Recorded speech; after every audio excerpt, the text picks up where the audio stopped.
Salut les amis, j'espère que vous allez bien. Aujourd'hui, nous allons aborder un sujet sensible, comme je vous l'ai annoncé la semaine dernière. L'ego est-il notre ami ou notre ennemi? Comme je vous disais, c'est un sujet sensible et bien vaste sur lequel je voudrais tenter de vulgariser ici parce que je pourrais en parler des heures. Avant toute chose, les amis, si vous aimez ma chaîne, abonnez-vous et cliquez sur la petite cloche pour être tenu au courant des prochaines vidéos parce qu'il va y en avoir un bon petit paquet. Passons aux choses sérieuses, les amis. L'ego. Alors, qu'est-ce que l'ego? Pour comprendre déjà ce qu'est l'ego, il faut déjà savoir comment il se caractérise, comment il se crée et de quoi il est fait. Notre ego, c'est notre identité, c'est notre mental, c'est le moi, le je, c'est notre programme mental inconscient, automatique et autonome. D'accord? Il se contrôle de lui-même et il nous contrôle du coup, d'où le fait qu'il soit dangereux et qu'il faille vraiment l'identifier. Mais attention à ne pas le confondre avec notre être profond, notre nous. Je vais vous expliquer la différence. L'ego est de l'ordre du mental. D'accord? Il est toutes les histoires qu'on se raconte à nous-mêmes et aux autres et auxquelles nous croyons. L'ego, c'est notre personnage qui est souvent très loin de l'être que nous sommes vraiment. Par exemple, l'ego, c'est la partie de nous qui sait ou qui croit savoir. C'est cette partie aussi qui juge et se juge. C'est la partie qui critique et se critique. C'est la partie encore qui estime ce qui est possible ou impossible, qui nous dicte nos bonnes ou les mauvaises manières de faire, la bonne conduite, qui culpabilise et nous fait culpabiliser, qui est fermé, qui a peur, qui se défend, qui doute, etc., etc., et j'en passe. C'est la partie de nous qui a toujours un truc à dire sur tout. Je pense que là, vous pensez déjà à des gens de votre entourage, les repas de Noël, etc. Hein?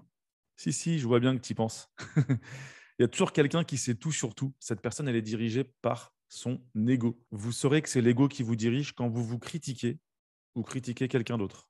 Quand vous comparez vous-même et quelqu'un d'autre, en mieux ou en pire. C'est votre ego également qui vous dirige quand vous vous justifiez ou vous défendez. C'est votre ego également qui vous dirige quand vous essayez de vous valoriser par rapport à ce que vous avez ou à ce que vous avez fait. Lorsque vous ne savez pas écouter, vous interrompez l'autre pour parler de vous. Ou bien vous attendez que la personne ait fini de parler pour ensuite vous empresser de ramener le sujet sur vous. Par exemple, en disant, moi, finalement, par rapport à cette histoire, j'ai fait ci, j'ai fait ça. Et c'est aussi le cas lorsque vous recherchez les compliments et la reconnaissance. Lorsque vous jugez quelqu'un ou quelque chose de bien ou de mal, incorrect ou correct, juste ou injuste, etc. Du moment que vous jugez, c'est votre ego qui vous dirige. Vous essayez d'arranger la vie des autres, de les contrôler, croyant que vous avez la solution, la meilleure réponse à leur apporter pour eux, sans que ces personnes-là ne vous l'aient demandé. D'accord? Vouloir arranger la vie des gens de force, c'est de la tyrannie. Hein.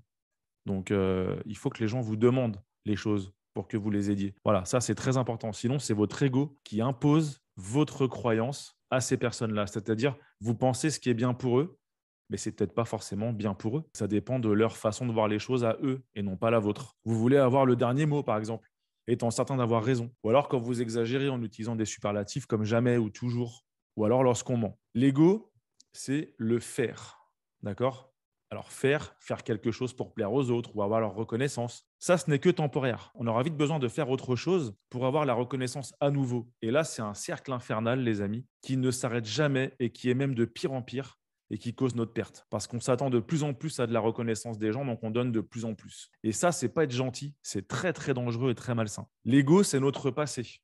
Tout ce qu'on a pu vivre comme expérience, il arrive à maturité à l'âge de 7 ans environ. C'est l'ego qui nous fait vivre dans le passé parce que c'est là qu'il va chercher toutes les excuses du pourquoi on est comme ça aujourd'hui. Or, il n'y a pas d'excuses du pourquoi on est comme ça. La cause, souvent, c'est les parents, les amis, l'école, les gens qui nous ont trahis, les impôts, le gouvernement. Ça va jamais. Là, c'est l'ego qui est dans toute sa splendeur dans la justification. L'ego, c'est aussi le futur. On s'imagine une situation qu'on n'a pas encore vécue et donc qui n'existe pas, et on imagine soit son pire scénario, soit un bon dénouement. Dans les deux cas, les amis, on n'est pas bon parce qu'on ne vit pas dans le futur. On est toujours dans l'attente que quelque chose nous arrive pour aller bien, ou peut-être pour aller mal aussi, parce qu'il y en a qui aiment bien aller mal, ou alors pour être heureux, alors que le bonheur se trouve dans le présent. C'est maintenant le bonheur. D'ailleurs, notre être véritable se trouve dans le présent uniquement. Le passé est le passé, on n'y peut rien. Le futur n'existe pas encore, mais se crée petit à petit par nos actions ici et maintenant dans le présent aujourd'hui. Alors attention, je n'ai pas dit qu'il fallait pas avoir de projet, d'objectifs à atteindre, de buts, etc. Ça, c'est indispensable à la vie. Sinon, la vie, elle n'a pas de sens. Donc, quand je dis vivre dans le présent, c'est faire des actions tout de suite maintenant pour avoir le futur qu'on veut. Mais j'attends pas que ce futur arrive pour être heureux. Pour moi, si je fais cette action maintenant et tous les jours, ce futur arrivera. Donc j'en suis déjà heureux parce que je sais que ce futur va arriver par rapport à mes actions. Donc ça, c'est tout de suite maintenant qu'on est heureux. L'ego vient principalement de notre éducation, que ce soit nos parents, l'école, notre environnement social, l'inconscient collectif, d'où le fait qu'on soit la somme des 5 personnes que l'on côtoie le plus. Vous l'avez sûrement déjà entendu. Une petite réflexion là-dessus. Nos blessures héritées par les gènes. Quelqu'un est tombé dans le vide devant votre grand-mère, par exemple. Bah, en fait, si votre grand-mère ne s'est pas soignée de ce traumatisme, elle a transmis à votre mère ou à votre père, qui va vous le transmettre à vous aussi. C'est pour ça que souvent les gens ont le vertige, par exemple, et on ne sait pas d'où ça vient. Ça peut être ça aussi. Donc nos blessures qu'on a héritées ou vécues personnellement, que ce soit nos peurs, qu'elles soient rationnelles ou irrationnelles, notre sensibilité personnelle, et j'en passe. Maintenant qu'on sait ce qu'est l'ego, d'où il vient, il faut comprendre que ce n'est pas en avoir le souci, c'est de se faire contrôler par notre ego. C'est de vivre à travers lui, de croire qu'on est réellement le personnage que notre ego veut nous faire croire et ne pas pouvoir s'en défaire. Il est là le vrai souci, à mon avis. Ça ne regarde que moi, bien sûr. Il ne faut pas essayer de s'en séparer de son ego, mais de vivre avec et de l'apprivoiser. Sans l'ego, nous ne serions pas humains. C'est aussi lui qui nous permet d'avancer, de créer de la concurrence, la compétition, etc., quand il est bien utilisé. Dites-moi ce que vous en pensez dans les commentaires, ça m'intéresse. Maintenant, je vais tenter avec mes mots de vous expliquer ce qu'est notre vrai nous, notre être profond, se trouve dans le présent uniquement. Et comme très peu de gens y sont, on vit souvent dans le passé ou dans le futur. Du coup, très peu arrivent à distinguer son être profond. Il n'a pas de mécanisme de défense. Il est, point. Dès qu'une situation se présente, il la juge pas. Elle n'est pas ni mauvaise ni bonne. Il l'étudie, il en fait l'expérience, il en tire une conclusion et il grandit de cette expérience. En gros, arrêtons de se plaindre pour telle ou telle chose, mais commençons par comprendre que c'est nous qui avons créé cette situation. Donc, au lieu de se plaindre, cherchons comment nos actions antérieures ont créé cette situation.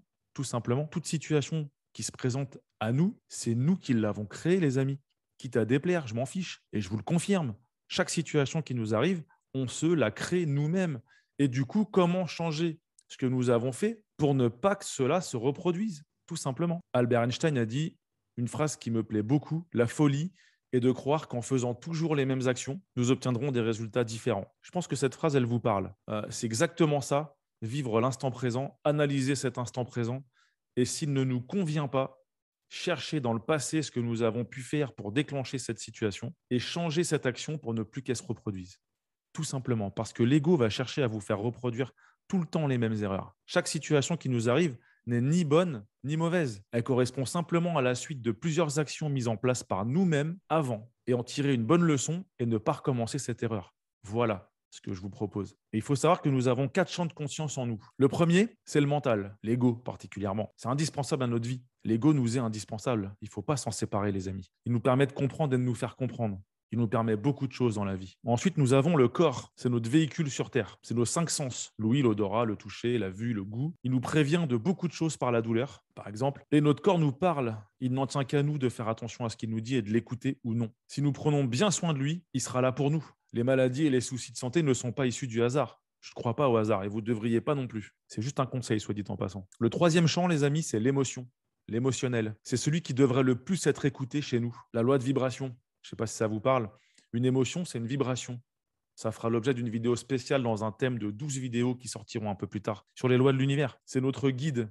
Ça nous indique ce qu'on vibre. Ça nous indique ce qu'on ressent. C'est ce qui fait que nous faisons les choses ou ne les faisons pas, d'ailleurs. Parce que parfois, on ne les sent pas. Quand vous ne sentez pas quelque chose, ne le faites pas. Sinon, le résultat ne sera pas là. Cette émotion, les amis, c'est l'instinct. J'en parlerai aussi, ça fait partie de nos sens supérieurs, auxquels il faut vraiment se fier et non juste au sens de notre corps. Le bonheur étant une émotion, vous savez maintenant pourquoi c'est très important et même primordial d'y faire attention et de pouvoir reconnaître nos émotions. Et le quatrième champ, les amis, c'est la spiritualité. C'est le sens donné à sa vie.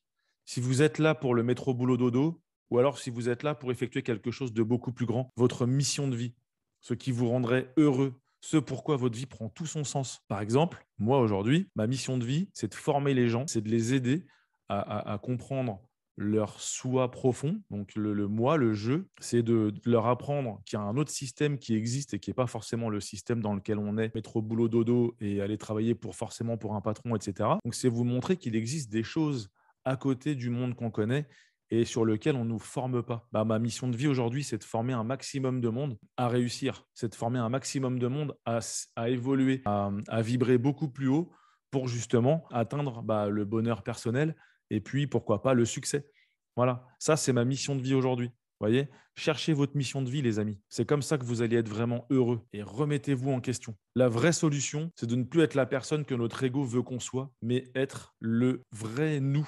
notre propre être profond. Et ça, c'est ce qu'on appelle la désidentification. Il faut qu'on enlève cette identité de l'ego. Et pour ça, il y a 3 phases. Il faut s'observer et apprendre à reconnaître notre ego, déjà. Puisque si on ne sait pas le reconnaître, on ne pourra pas l'accepter. Deuxième condition, accepter notre ego. Et en fonction de ça, vivre la pleine présence, là, maintenant, de suite, ici, au présent. Et là, on va se connecter à notre être. Il faut savoir que l'ego étant dans le passé ou dans le futur, l'ego nous empêche de nous connecter à notre être profond. Et donc, c'est pour ça que énormément de gens aujourd'hui ne sont pas heureux dans leur vie. Vous voyez? Voilà. Peut-être ça va résonner chez vous, ça. D'ailleurs, la vidéo de la semaine prochaine sera justement comment sortir de l'enfer créé par son propre ego, donc par soi-même, puisqu'on se crée notre propre enfer. C'est un enfer qui se répète. Voilà. Et notre ego, lui, il est content. Ensuite, comment, je vais vous donner une petite parcelle de la semaine prochaine, mais en fait, la libération de cet ego, ça passe par une sortie de la zone de confort. J'ai déjà fait une vidéo là-dessus, d'ailleurs, vous pouvez aller la voir, sortir de la zone de confort. Et l'ego, il déteste ça, il est dans le contrôle. On l'a vu, il adore ça, le contrôle. C'est d'ailleurs pour ça, principalement, que la plupart des gens savent que quelque chose de mieux les attend ailleurs, mais ils ont peur, ils ne se lancent pas. Ils ont peur de quitter leur petit confort. Oui, vous avez peur de quitter votre petit confort. Ça fait mal, hein, je sais que ça fait mal à entendre, mais c'est pourtant la vérité. C'est leur ego qui les empêche de réussir. Si tu te reconnais ici, dis-le moi dans les commentaires comment tu vois les choses et surtout, accepte d'être sous l'influence de ton ego. C'est la deuxième règle pour s'en sortir. Mais dis-moi en commentaire ce que tu en penses. Ensuite, nous pourrons profiter pleinement de notre énergie et être nous-mêmes avec les autres, quitte à ne pas être aimé. D'ailleurs, c'est la plus grande peur de l'ego, les amis. C'est de ne pas être aimé par les autres. C'est la plus grande peur d'ailleurs de l'être humain. Mais c'est comme ça. Alors les amis, pour conclure cette vidéo, je termine en vous disant que l'idée n'est pas de supprimer l'ego et de devenir son être profond. Parce que ça va être très difficile, voire impossible. Le but est de vivre avec les deux dans des proportions acceptables, à savoir être libre aussi de ses actions inconscientes, de son ego, et de ses réactions émotionnelles. Choisir ses actions inconscientes et choisir ses réactions émotionnelles. On peut tous choisir si une situation est négative ou si elle est positive pour nous. C'est notre interprétation et notre choix de la voir comme telle. Je vous donne un exemple, les amis. Il y a 4 ans, mon père décède. Vous le savez, j'ai fait une vidéo dans ma présentation, j'en parle. J'aurais pu me morfondre, triste, etc. Bien sûr que j'étais triste, je ne suis pas sans cœur non plus, bien évidemment. Mais j'ai choisi le bonheur. Pourquoi dans cette situation? Parce que mon père souffrait depuis 17 ans, 17 ans de maladie. Et ben en fait, j'ai préféré voir l'aspect positif de la chose. Et du coup, j'ai fait le deuil de cette situation. C'est-à-dire que dès le début, j'ai fait le deuil en me disant que finalement, il était mieux là où il était et que finalement, il était plus en souffrance. Vous voyez un petit peu l'idée? Et c'est un petit peu comme ça que j'ai choisi d'aller vers le positif pour lui au lieu de voir le négatif pour moi. C'est-à-dire que je ne le verrai plus, jamais. Voilà, je le retrouverai peut-être un jour. Mais en tout cas, j'ai choisi d'avoir le positif de cette situation. Et c'est ça, les amis, que je veux vous apprendre. Ça ne veut pas dire que je n'ai pas de cœur, encore une fois, vous l'avez bien compris. Mais il y a toujours du positif dans chacune des situations que nous vivons. Il suffit de le chercher, d'être focus dessus, et je vous garantis que vous allez le voir. Si vous cherchez le positif, vous allez voir le positif. Autant que si vous cherchez le négatif, vous allez voir le négatif. Ça, on en a déjà parlé dans plusieurs de mes vidéos. Mais personne ne peut vous imposer qu'une situation est positive ou négative. C'est vous qui l'interprétez comme ça. C'est notre mental, c'est l'ego qui fait qu'une situation est interprétée bien ou mal. Et ça, c'est le mental qui l'impose. Donc maintenant, essayez à ce que ce ne soit plus lui qui l'impose, mais à ce que chaque situation, vous la prenez telle qu'elle est, vous l'étudiez, vous en tirez des conclusions et vous grandissez. Chaque situation sert à ça. Les obstacles, on en a déjà parlé aussi. Les obstacles dans la vie, c'est pour vous faire grandir. Et bien là, je vais parler de ça aussi. Notre réaction émotionnelle qui suit, par exemple, un drame ou qui suit quelque chose de bien, vous avez une nouvelle voiture. C'était votre rêve d'acheter votre nouvelle voiture. Vous allez être content, vous allez être heureux d'avoir cette nouvelle voiture. Mais ça ne va pas durer, les amis. Parce qu'en fait, ce n'est pas ça qui rend heureux. Ce n'est pas l'extérieur qui rend heureux, c'est notre intérieur à nous. Il faut aller chercher votre bonheur à l'intérieur. Voilà. Donc, si vous avez compris ça, vous avez tout compris, les amis. Personne ne peut nous imposer une réaction émotionnelle, sauf notre ego, puisque c'est notre ego qui nous dit de réagir comme ça ou comme ça. Déjà, c'est notre ego qui nous dit de réagir. Il ne faudrait même pas être dans la réaction, en fait. Il faudrait être dans l'action. Vous voyez? Encore une fois, le bonheur, il va se chercher au fond de soi-même et pas dans les expériences vécues. Ce n'est pas de l'extérieur vers l'intérieur, mais c'est de l'intérieur. Si vous êtes heureux au fond de vous, vous allez générer des choses bonnes autour de vous. Sinon, ça veut dire qu'on laisse l'extérieur avoir le contrôle sur notre intérieur. Et là, les amis, ce n'est pas bon du tout. Et pourtant, c'est ce qu'on nous apprend depuis tout jeune en utilisant nos 5 sens, au lieu d'utiliser nos sens supérieurs, qui feront l'objet également d'une prochaine vidéo. Voilà, les amis, j'espère que cette vidéo vous a plu. J'espère vous avoir apporté une connaissance supplémentaire sur l'ego. La semaine prochaine, je vous apporterai comment vous en séparer, du moins comment vivre avec, comment apprendre à vivre avec et comment le dompter, votre ego. Et j'espère que du coup, cette vidéo vous a plu. N'hésitez pas à vous abonner à la chaîne. Cliquez sur la cloche pour être tenu au courant des prochaines vidéos qui vont sortir. Et comme je le disais au début, il va y en avoir un petit paquet. À bientôt les amis et à très vite.